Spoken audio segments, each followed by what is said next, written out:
100. டேய் சுரேஷ், எவ்வளோ சாப்பிட்டாலும் பசியே அடங்கலையாடா. ஆமாண்டா மணி, பில்லு மட்டும்தான் 23,000 ரூபா. ஆனால் ஒரு யூஸ்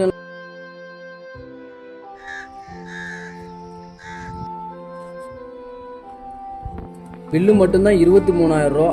ஆனால் ஒரு யூஸ் இல்லைடா. சே, வெளிநாட்டு கார்ப்பரேட் கம்பெனிகளை வாழ வச்ச நாம இந்த விவசாயியை வாழ வைக்கலையே.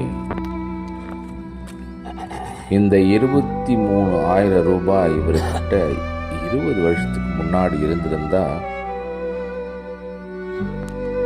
விவசாயி மருந்து குடிச்சு இறந்திருக்க மாட்டாரு. நீங்களும் வயிறார நல்ல சாப்பாடு சாப்பிட்டு இருக்கலாம். விவசாயமும் அழிஞ்சிருக்காது.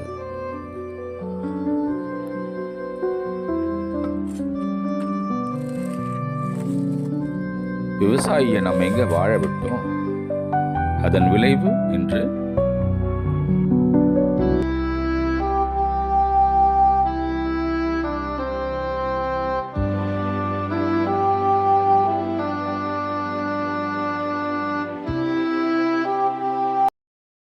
தாகமாக இருக்குடா, தண்ணி குடிக்கலாமா?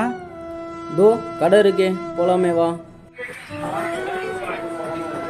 சொல்லுங்க சார், என்ன வேணும்? தண்ணி 1 லிட்டர் 1500 ரூபாய். என்ன 1500 ரூபாயா?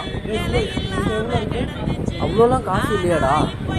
அப்ப 100 ml குடிக்கிறீங்களா? சரி கொடுங்க.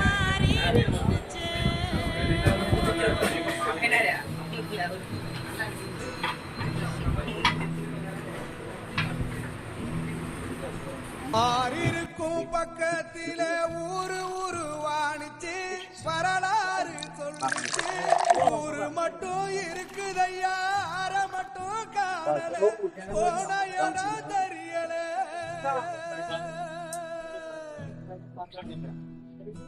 நிலாவுல தண்ணீர் இருக்கான்னு தேடுறோம், ராக்கெட்ட ஏவுறோம், குடிநீர பூமியில வியாபாரம் பண்ணுறோம்.